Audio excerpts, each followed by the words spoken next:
Tartesos fue el primer reino conocido de Occidente, como lo atestiguan los textos y la mitología griega, así como sus apariciones en la Biblia. ¿Y dónde se encuentra Tartesos? Desgraciadamente, aún no lo conocemos. Por eso en Arqueomanía vamos a tratar de rastrear las posibles ubicaciones. Y vamos a comenzar en un lugar emblemático, donde primero se buscó, que es el Coto de Doñana, que tengo a mis espaldas.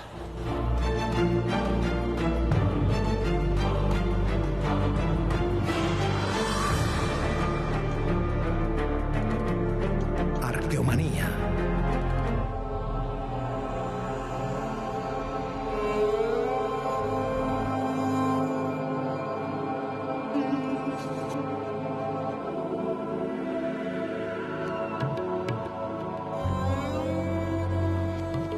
El Guadalquivir y Tartesos, los últimos kilómetros de su extensa cuenca y el viejo lago Ligustino pudieron ser el corazón de la esquiva civilización tartésica.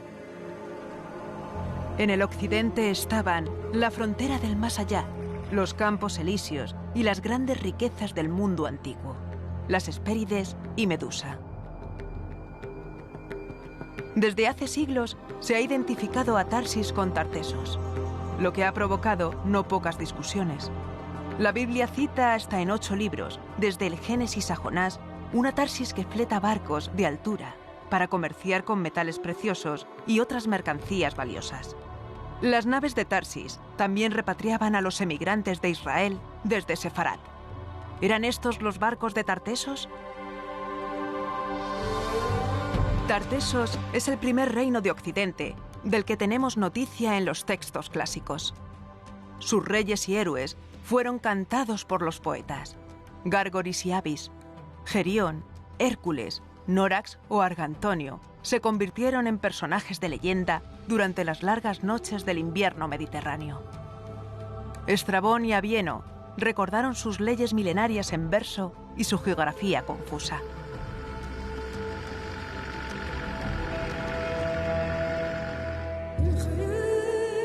La incipiente arqueología española de principios del siglo XX consideraba a Tartesos como legendaria. El filólogo alemán Adolf Schulten se obsesionó con excavar la ciudad de Tartesos, lo mismo que el arqueólogo franco-británico George Bonsor. Bonsor y Schulten colaboraron desde 1910 poniendo su punto de mira en Doñana. Schulten, gran admirador de Schliemann, descubridor de Troya, estaba convencido de la real existencia de Tartesos. Y si Schliemann la había localizado gracias a los textos de la Ilíada, él lo haría siguiendo la hora marítima de Abieno. Antes de iniciar sus trabajos en Doñana, Schulten recorrió las costas de Cádiz y Huelva. El monasterio de la Rábida fue su residencia durante un tiempo. Schulten pensó que el monasterio estaba construido sobre un viejo santuario fenicio que daba paso a las puertas del infierno. La Rábida fue lugar de descanso, pensamiento y planificación en la búsqueda de Tartesos. Schulten creyó que Tartesos se encontraba aquí, en el Cerro del Trigo, en pleno corazón de Doñana. Durante varias campañas y en unas condiciones muy duras, excavó buscándolo. Al final no lo encontró, pero sí situó Tartesos en la arqueología española. Emociona comprobar cómo aún se puede percibir los restos de la excavación y el muro que encontró pues este coloso, este pionero de la arqueología de Tartesos. Schulten excavó junto a Bonsor el Cerro del Trigo desde 1923, venciendo grandes dificultades. Solo recuperaron lo que pudo ser una factoría de pescadores romanos. Bonsor lo narró así en el diario de excavación. Durante las 3 temporadas que pasamos en este hermoso coto de Doña Ana, hemos reconocido una extensión de terreno de aproximadamente 2 kilómetros cuadrados. Esto parecerá poco si se compara con la isla entera, o aun si nos reducimos a la parte sureste que bañaba el tercer brazo del río. En resumen, si no hemos descubierto el sitio que ocupó Tartesos, nos queda la satisfacción de haber indicado sobre el mapa los numerosos puntos excavados donde con toda seguridad se sabe que no está. Otros vendrán y siguiendo nuestras indicaciones puede que tengan más suerte. La identificación de yacimientos protohistóricos en el tramo final del Guadalquivir es una tarea muy compleja. Hay pocos paisajes que hayan cambiado tanto en 3000 años. La actividad humana, la tectónica y el clima han transformado un lago en una zona de marismas. Desde Sevilla a Sanlúcar de Barrameda, decenas de islas, promontorios y brazos pueden esconder a Tartesos. La geografía también hace a la arqueología. Lo que hoy es marisma del Guadalquivir fue en época tartésica un enorme estuario. Llama la atención que estas enormes llanuras, que donde la vista se pierde en el horizonte, tienen justo al borde del antiguo estuario, hoy marisma, unas elevaciones, unos cerros, unas cabezas como la que tengo situada a mis espaldas. Este pueblo es Lebrija. En la base de aquel cerro se descubrieron unos candelabros de oro bellísimos que hoy están en el Museo Arqueológico Nacional. ¿Quién sabe si ese Tartesos que buscamos se encuentra bajo uno de estos pueblos situados bajo los cerros que dominan la marisma? Se han documentado evidencias tartésicas en varias de estas elevaciones ribereñas. El Cerro de San Juan se asoma al Guadalquivir en pleno centro histórico de Coria del Río. En una excavación en su parte superior se halló un altar en forma de piel de toro. El santuario del Carambolo se edificó igualmente en uno de estos promontorios. George Bonsor se afincó en la provincia de Sevilla y vivió durante muchos años en Carmona, antes de trasladarse al castillo de Mairena del Alcor, hoy reconvertido en su casa-museo. Exploró la comarca de los Alcores, investigando en Setefilla o la Cruz del Negro. Conoció de primera mano los túmulos turdetanos de Carmona. Fue descubriendo paulatinamente una gran cultura material que lo puso tras la pista de Tartesos. En el castillo de Mairena acumuló un enorme tesoro arqueológico, parte del cual se expone en sus dependencias. Vendió muchas piezas a importantes colecciones internacionales, como la de la Hispanic Society de Nueva York. Eran otros momentos de la arqueología, y estas prácticas eran habituales hasta que se promulgó la primera ley sobre el patrimonio. Una visita al castillo de Mairena es acercarse en primera persona a la apasionante figura de Bonsor. En nuestra búsqueda de Tartesos, la figura de Bonsor aparece con nombre propio. ¿Quién fue? Tenemos que remontarnos a sus inicios como estudiante de Bellas Artes, que llega aquí recién licenciado en busca de paisajes que pintar. Llega en 1880 para realizar un viaje típico de todos los que hacían los románticos o tardorrománticos por la península. Y llegó aquí a Sevilla y a Carmona, donde ya se quedó impresionado con una de las pinturas de las tumbas hipogéas de la necrópolis romana, y fue allí donde decidió dedicarse por completo a la arqueología. Con Tartesos tuvo una relación bastante estrecha, porque él aquí, en las excavaciones que hizo ya en la comarca de los Alcores, ya empieza a apuntar algunas relaciones con esta cultura en sus primeros, digamos, descubrimientos, que posteriormente ya él va avanzando o extendiendo al resto de la zona del suroeste peninsular. Él se propone encontrar Tartesos. ¿Y dónde creía él que estaba o podría estar? Él lo ubica no tanto como una ciudad, sino como un hecho un poco más global. Él tenía un Tartesos un poco más global. Sí es verdad, pues que fija ciertos sitios donde cree él que podría estar, las excavaciones que hace en Doñana, posteriormente en Setefilla. Tartesos basó su rica economía en el comercio del metal, tanto del cobre de Sierra Morena como del bronce producido gracias al estaño de las islas Casitérides. Bonsor buscó las Casitérides en las islas Scilly. Viajó hasta allí para investigar la vieja y misteriosa ruta del estaño, que enriqueció a tartésicos y fenicios. Tras las fallidas excavaciones de Schulten y Bonsor, Tartesos y su búsqueda pasaron a un segundo plano. En 1958, un hallazgo inesperado volvió a situar a Tartesos en el ojo del huracán. En las inmediaciones de Sevilla, sobre una de las colinas que domina el Guadalquivir, unas obras en el antiguo Tiro de Pichón permitieron el descubrimiento de un espectacular tesoro de 3 kilos de oro de 24 quilates repartidos en 21 piezas. Su belleza y delicada orfebrería asombraron a la comunidad científica, que con el profesor Mata Carriazo a la cabeza no dudó en clasificar el hallazgo como tartésico.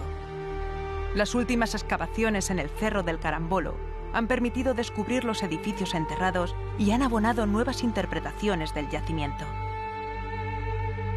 La tipología constructiva, la planta, la orientación hacia la salida del sol y el altar muestran una profunda relación con los santuarios de Medio Oriente. Está orientado al solsticio de verano, el momento en que Baal resucita, esos 3 días en los que el sol se mantiene en la misma postura y después vuelve a iniciar el ciclo hacia atrás. y además está orientado hacia un promontorio justo por detrás del que sale el sol en esos 3 días. Y tiene una serie de compartimentaciones que son coincidentes con la de templos de Próximo Oriente y en concreto quizás con el más famoso de todos ellos, que es el Templo de Salomón. ¿Fue Tartesos una realidad fenicia, indígena o el fruto de la mezcla de ambos mundos? El debate sigue abierto, pero la mayoría de los arqueólogos se decanta por una hibridación. Tartesos sería un mestizaje de ambas sociedades, ¿no? De la fenicia y de la indígena. Unos creen que Tartesos fue una ciudad, otros que un espacio cultural o un reino. Se ha ubicado en Doñana, en Asta Regia, en Coria o en Doña Blanca. Existen otros importantes enclaves tartésicos que muestran su extensión y potencia, como Tejada la Vieja o Setefilla. ¿Quién sabe si Tartesos se encuentra bajo los pilares de algunas de las grandes y hermosas ciudades andaluzas? Es factible buscar Tartesos, todo el mundo puede buscarlo, pero probablemente sea una utopía buscar una ciudad. Lo más seguro, o una de las hipótesis con más fundamento, es que Tartesos sea Cádiz. Tartesos no solo se puede encontrar en su arquitectura perdida. Para comprenderlo, hay que ahondar en sus relatos, en sus mitos, quién sabe si reflejados en una de sus manifestaciones más peculiares, las conocidas como estelas del suroeste o de Guerrero. Uno de los elementos escultóricos más característicos del periodo tartésico son las estelas. Me gustaría que me las ubicara, qué son las estelas primero, y que me las ubicara en el tiempo y el espacio.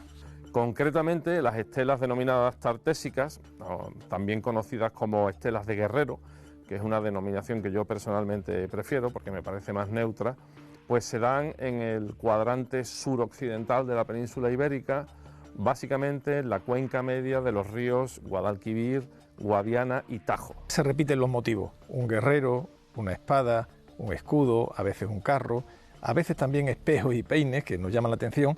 ¿Qué podían significar estos dibujos, estas esculturas? El universo gráfico de las estelas de Guerrero está dominado por el concepto de las armas y las panoplias de armas, fundamentalmente.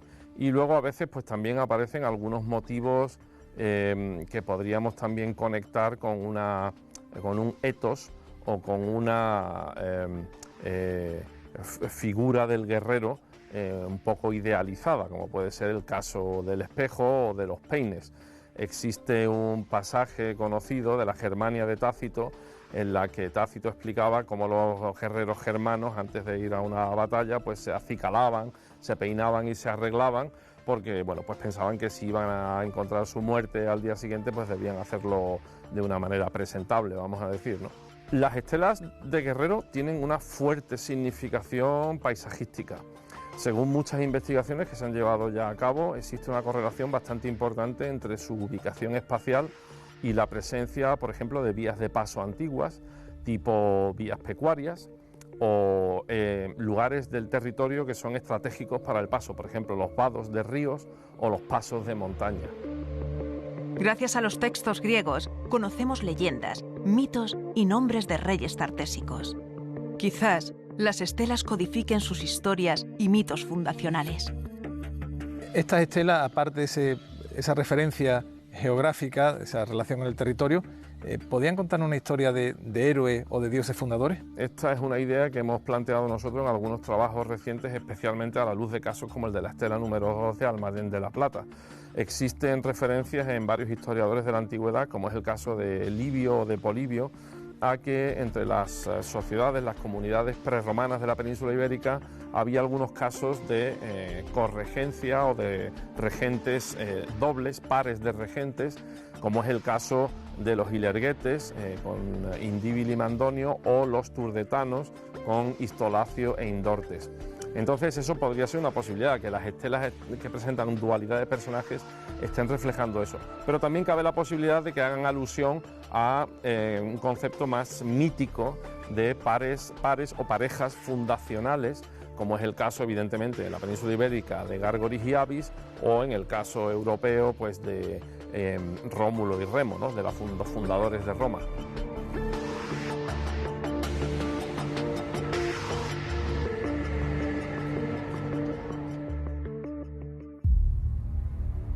Los tartésicos conocieron y usaron la escritura. Estrabón afirmó que disponían de leyes escritas en verso de 6.000 años de antigüedad. ¿Qué sabemos de esa lengua escrita? Realmente apenas conocemos su escritura, y no bien porque los textos son muy limitados. Se limitan a unos cuantos epígrafes funerarios. Y ello ha levantado una discusión porque en esos epígrafes se ven nombres celtas, que eso no extraña demasiado. La prueba es que Argantonios es un nombre céltico, céltico atlántico, céltico antiguo, pero no sabemos hasta dónde se llega en la celticidad de la lengua. Probablemente es una lengua muy antigua, que se remonta al menos al tercer milenio y puede ser que más.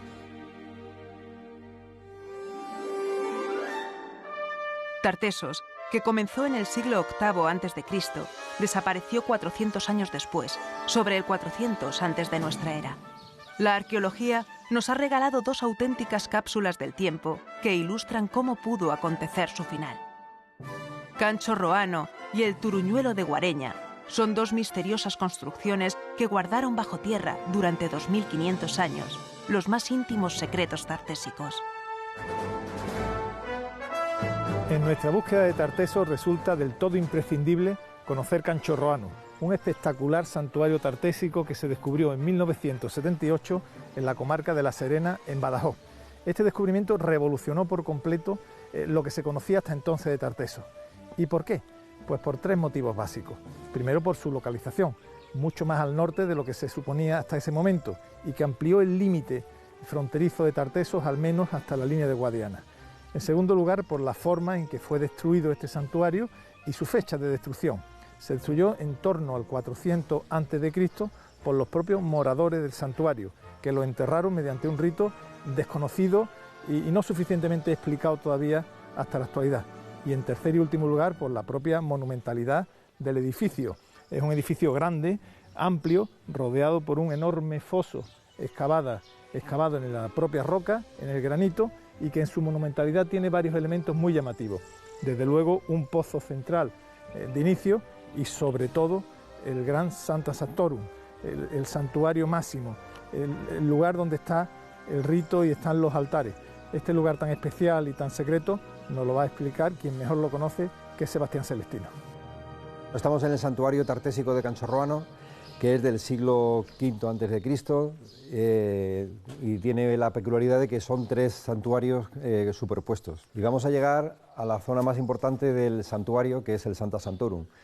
El que vamos a ver es precisamente el más antiguo, el del edificio más antiguo, donde hay un símbolo egipcio que hace la representación de altar, donde se sacrificaban algún animal, donde la sangre confluía en un cuenco de cerámica, y la habitación está toda pintada de rojo y blanco, y es muy espectacular, ¿no? El recogimiento que tiene el lugar, un lugar que es restringido, donde no llegaría, no subiría nadie más. Sobre este edificio, que es el más antiguo, se edifica un nuevo edificio con un Sancta Sanctorum también, y en caso del altar ya es en forma de piel de toro extendida, que es el que se relaciona con la figura de Baal, con el dios Baal de origen fenicio. Cancho Roano nos habla de esplendor, de riqueza, de monumentalidad, pero también de dolor, de decadencia, de colapso y de muerte. ¿Por qué se clausuró este santuario? ¿Por qué tenía ese misterioso altar en forma de Set egipcio bajo los tradicionales de piel de toro?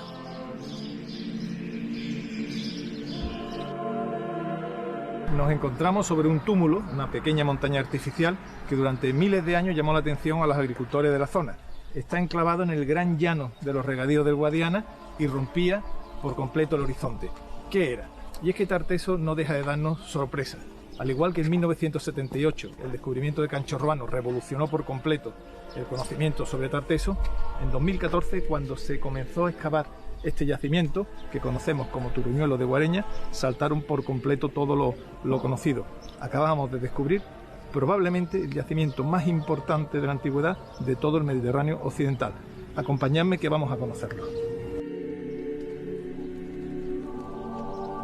El yacimiento ha sorprendido a todos.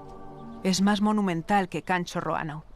Tiene un gran patio de entrada y una escalera que conduce hasta el Sancta Sanctorum. Nadie sabe los secretos que atesora. Quizás estemos a las puertas de desvelar la desaparición de Tartesos. A partir de finales del siglo V y muy principios del IV hay una crisis que ya es la final, ya no se vuelve a saber nada más de esta cultura, que es una crisis que todavía se está estudiando y que se ha relacionado tradicionalmente con la llegada de los pueblos del norte, de los celtíberos, y que también puede ser otras causas, ¿no? Que todavía estamos, ya digo, en el proceso de investigación. Pueden ser también unas causas catastróficas, de cambio de clima, etcétera.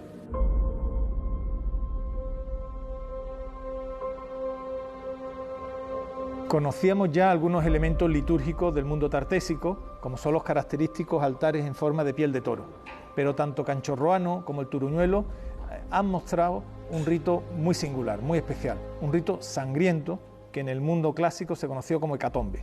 ¿Qué era una hecatombe? Las hecatombes se celebraban en momentos muy especiales donde una comunidad decidía sacrificar animales muy valiosos, normalmente bueyes, pero en el Guadiana la hecatombe se celebró con animales aún más valiosos, los caballos. Para el mundo tartésico el caballo era muy especial, lo hemos visto en sus imágenes, lo hemos visto en sus templos. Y en el Turuñuelo y en Canchorroano, los sacerdotes, antes de incendiar y sellar el edificio, decidieron sacrificar docenas de estos valiosísimos y queridos animales, hasta configurar este paisaje, ¿verdad?, que vemos en el patio, con restos de animales que realmente recuerda una hecatombe sangrienta. ¿Por qué lo hicieron? ¿Por qué los sacerdotes sacrifican sus animales más queridos? Es un misterio tartésico, aún por descubrir, que los científicos están tratando de desvelar en estos momentos. Una de las cosas más curiosas que hay de esta zona del Guadiana en la época del final ya de Tartesos es justamente cómo se destruyen estos edificios, ¿no? Hay un sistema que se nos escapa y que no lo hemos detectado en ninguna parte del Mediterráneo. Y es ese sentido que tienen religiosos estos edificios. Cuando se decide abandonarlos, se hace un enorme sacrificio de caballos, que es lo que hemos visto, por ejemplo, en el Turuñuelo de Guareña, pero que también se hace en Canchorroano, ¿no? Sacrificar caballos que se depositan en un lugar determinado del edificio. Luego se procede a un incendio general de todo ese edificio. El incendio lo que hace es que derrumba las techumbres de madera, y sobre eso se tira el edificio, se tiran los muros. Luego se echa tierra y luego se sella. En el Turuñuelo de Guareña no solamente hemos tenido la suerte de conocer la mayor hecatombe conocida hasta la fecha, sino además que se está excavando en estos momentos. Vamos a hablar con las paleozoólogas, las arqueozoólogas que están trabajando en este momento excavando lo que son caballos. Es impresionante, ¿no? 52 animales sacrificados en este patio. ¿Son animales que están enteros? Sí, la inmensa mayoría sí.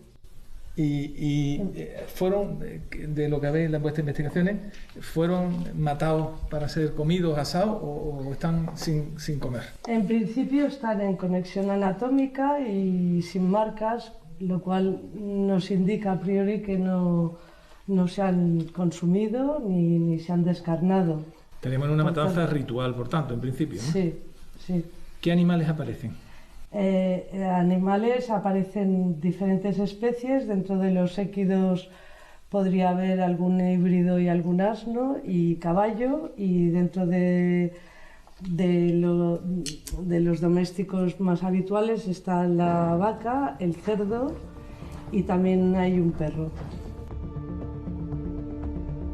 Aquí desapareció una parte de Tartesos tras un rito descomunal y solemne. Los sacerdotes decidieron ocultar su memoria bajo unos túmulos que han conseguido llegar intactos hasta el siglo XXI. ¿Cómo eran las gentes tartésicas? Incineraban a sus muertos, por lo que apenas se han conservado restos humanos. En la excavación del verano de 2018 se recuperó un esqueleto casi completo, aplastado por las vigas desmoronadas del techo del santuario tras el incendio final. La aparición de los restos humanos nos abre una ventana para conocer los secretos del Turuñuelo. ¿Quién era? Nos toca hacer de detective a través de una ciencia conocida como antropología. Victoria, ¿qué esperas obtener del estudio de estos huesos? Bueno, pues en principio, sobre todo, la afiliación del individuo, es decir, sexo, edad aproximada. De hecho, creemos que es un hombre, pero hay que afinar mucho más, hay que verlo. Podemos saber también lo que comía habitualmente, podemos saber a partir del ADN, pues su filiación, digamos, su procedencia, y también podemos saber si nació en esta zona, ¿no?, a partir del estudio de isótopos. Esa información genética nos permitirá ver hasta qué punto hay componente oriental, púnico fenicio en los habitantes del Turuñuelo, más bien había un ADN autóctono. Efectivamente, o sea, esta es una oportunidad única, en parte por eso, ¿no?, porque por primera vez vamos a poder ver esa filiación, justamente. ¿Qué pudo ocurrirle? Bueno, es complicado porque tampoco podemos deducir cosas que no se ven. Lo que es importante es que es verdad que es un individuo que está, voy a decir, depositado, caído, colocado de una manera no ortodoxa, no está enterrado, quiero decir, con un rito. De hecho, efectivamente, como bien has dicho, Tartesio, esa cultura, incinera a sus muertos, ¿no? En este caso está claro que no, está inhumado, pero no está inhumado en sí, sino que directamente le ha caído encima, o le han colocado encima, todo el estrato de tierra, y él, digamos que se ha descompuesto justamente debajo de esa tierra. Eso lo podemos saber directamente observando cómo están los huesos, sobre todo las articulaciones. No sabemos si cuando le cayó el techo encima estaba ya muerto o no. Lo que sí es interesante saber, por ejemplo, es que tiene el cráneo completamente aplastado, ¿no? Puede ser que el peso que tenía encima aplastara justamente esa parte izquierda del cráneo, ¿no? Pero realmente la parte, cómo está por ejemplo, la mandíbula, que está completamente encajada, da la sensación de que este aplastamiento es perimortem, es decir, estaba todavía sin descomponer cuando ocurrió este aplastamiento, ¿no? Pero no quiere decir que murió de ese aplastamiento, eso no podemos saberlo. Los huesos de El Turuñuelo nos han permitido humanizar la gran arqueología de Tartesos, el primer reino de Occidente, que hace tiempo abandonó el mito para convertirse en historia. Una historia que la arqueología continúa desvelando. Desde estas playas vírgenes de Doñana abandonamos nuestra búsqueda de Tartesos.